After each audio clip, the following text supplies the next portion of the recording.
なんか体がだるい。寒気もする。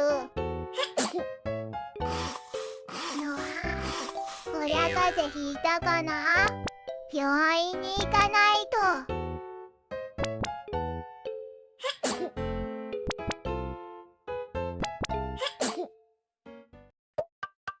実は僕、病院が苦手なんだ。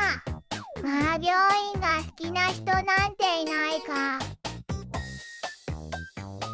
病院が苦手な理由はみんなはもうわかってるよね。これが嫌なんだよ。アンパンマンさんどうぞ。どうぞこちらへ。よろしくお願いします。では早速お注射しましょう。注射しましょう。やめて。僕は注射が苦手なんだ。冗談です。注射しないですと。一体何なんだ。まったく。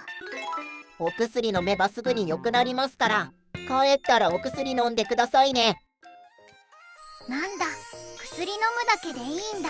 心配して損した。ありがとうございました。あれ、元気いいぞ。なんか風邪治ったかも。